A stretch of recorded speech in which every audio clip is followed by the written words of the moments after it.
कल्याण डोंबिवलीकरांसाठी धक्कादायक बातमी। कल्याण डोंबिवली महानगरपालिका मुख्यालयाबाहेर डॉक्टर, नर्सिंग स्टाफ आणि इतर आरोग्य कर्मचाऱ्यांनी ठिय्या आंदोलन सुरू करत काम बंदचा इशारा दिला आहे। तब्बल 4 महिन्यांचा पगार थकीत असल्याचा आरोप करत प्रशासन आणि लोकप्रतिनिधींवर संताप व्यक्त करण्यात आला। जवळपास 250 ते 300 कर्मचारी या आंदोलनात सहभागी झाले असून आरोग्य सेवेवर याचा गंभीर परिणाम होण्याची शक्यता आहे। कल्याण डोंबिवली शहरातील आरोग्य व्यवस्था पुन्हा एकदा चर्चेत आली आहे। राष्ट्रीय आरोग्य अभियान अंतर्गत कार्यरत कंत्राटी डॉक्टर, नर्सेस, सिस्टर्स आणि अन्य वैद्यकीय कर्मचाऱ्यांनी केडीएमसी मुख्यालयाबाहेर ठिय्या आंदोलन छेडले आहे। कर्मचाऱ्यांच्या म्हणण्यानुसार मागील 4 महिन्यांपासून त्यांना वेतन मिळाले नाही। वारंवार महापालिकेला पत्रव्यवहार करूनही कोणतेही ठोस निर्णय घेतला गेला नसल्याचा आरोप त्यांनी केला आहे। आंदोलनकर्त्यांनी व्यक्त केलेल्या भावना अत्यंत संताप स्वरूपाच्या होत्या। अनेक वर्षांपासून आम्ही नागरिकांची सेवा करत आहोत, मात्र 4 महिन्यांपासून पगार नाही, बँकेचे हप्ते, घर खर्च, स्वतःची औषधं, हे सगळं कसं भागवायचं? विशेष म्हणजे या संदर्भात महापौरांनी मला माहीत नाही असे उत्तर दिल्याने कर्मचाऱ्यांमध्ये अधिक नाराजगी पसरली आहे। गरज असते तेव्हा आरोग्य शिबिरांसाठी आम्हाला रात्रदिवस रस्त्यावर उभं केलं जातं, पण आमच्या प्रश्नांकडे दुर्लक्ष केलं जातं, असा आरोप आंदोलनकर्त्यांनी केला। केडीएमसीच्या रुग्णालयामध्ये आधीच डॉक्टरांच्या कमतरतेमुळे अनेक रुग्णालय मुंबईकडे पाठवले जात असल्याची परिस्थिती आहे।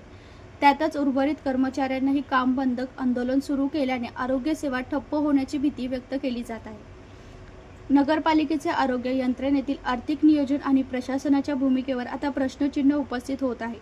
तर दुसरीकडे 5 वर्ष प्रशासकीय राजवट होती। आतापर्यंत हा विषय आमच्यापर्यंत आला नव्हता।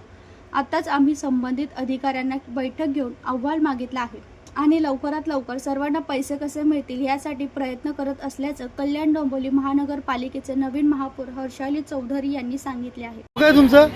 दिव्या दिंदोडे। दिव्याजी, तुम्ही महापौरांची भेट घेतलेली आहे, महापौर मॅडमांची। तर आता मला हे सांगण्यात आले की तुमचं जे आहे प्रकरण हे आमच्यापर्यंत अद्याप पोहोचलेलं नाहीये। फक्त कामं नाही, जे आमचं सॅलरी होत नाही, सॅलरी इश्यू ज्या टायमाला प्रत्येक ठिकाणी कॅम्प लावायचे राहतात त्या टायमाला तुमच्या कॅम्पच्या माहिती बरोबर पोहोचवल्या जातात। स्टाफ सगळा हा वन फिरतो, प्रत्येक एरियामध्ये प्रत्येक स्टाफ उन्हातान्हात जाऊन कॅम्प करतो, हे तुम्हाला माहिती राहतं। ज्या टायमाला इलेक्शन येतात त्या टायमात तुम्हाला कॅम्प लावतात, ड्युट्या लावायची, ही सगळी माहिती असते। कर्मचाऱ्यांच्या 4 महिन्यापासून पेमेंट रखडलेलं आहे, हे कुणाला माहिती नाही। आज कोणता कर्मचारी कोणत्या हालतीमध्ये आहे, कुणाला कोणता आजार आहे, कुणाला कोणता आजार आहे, कुणाला बीपीची गोळी चालू आहे, मला स्वतःला फिटची गोळी चालू आहे सर। आज मला 210चा जरी गोळीचा पत्रा असला तरी पण सर तो मी आज विकत घेऊ शकत नाही। 3 ते 4 दिवस झाले मी फिटची गोळी घेतलेली सुद्धा नाहीये। स्टाफ जाऊन त्यांना निवेदन देतोय की आमचा पगार कधी होणार आहे। तर दर महिन्याला आम्हाला असं सांगितलं जातं की 4 दिवसावर होणारे 5 सण येतो, सण येऊन निघून जातो तरी आमचा पगार येत नाही। आता आमचा 200 ते 250 पूर्ण। आता काय तुमची मागणी?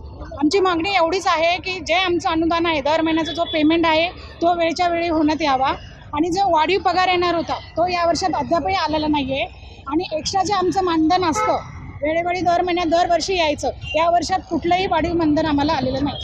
जे डॉक्टर्स नाही आहे त्यासाठी आपण त्यांना सांगितलेलं आहे की डॉक्टरशिपवरती तुम्ही लवकर करून घ्या। आणि जे आता स्टाफ येऊन गेलेले त्यांच्या पगाराच्या बाबतीत ते माझ्याकडे पण ॲक्च्युली मी त्यांना सांगितलं की मी त्यांच्याकडून माहिती घेते। माहिती घेतल्यानंतर आणि मी आत्ताच येऊन स्टाफ येऊन गेला त्यांचा, तर मी त्यांना सांगितलं की त्याचा नक्की काय विषय आहे तो मला प्रॉपरली सांगा, मला माहिती द्या।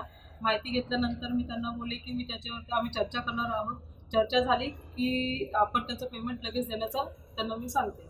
त्यांना सांगितलं की अहवाल द्या मला, किती महिन्याचा पेमेंट त्यांचा बाकी आहे, शासनाकडून किती ते शासनाकडून येणं आहे, किती येणं आहे, किती बाकी आहे, हे तुम्ही मला परिपूर्ण सांगा। त्यानंतर आपण मी त्यांना आदेश केले की कशा पद्धतीने आपल्याला त्यांना पेमेंट देता येईल ते तुम्ही देण्याचं लवकरात लवकर हे करा। प्रशासकीय राजवट होती आणि आता आम्ही निवडणुका आत्ताच झालेल्या आहेत, त्यानुसार 5-5.5 वर्षाच्या गॅपामध्ये आपण त्यांच्याकडून आता सगळं माहिती घेतो आहे।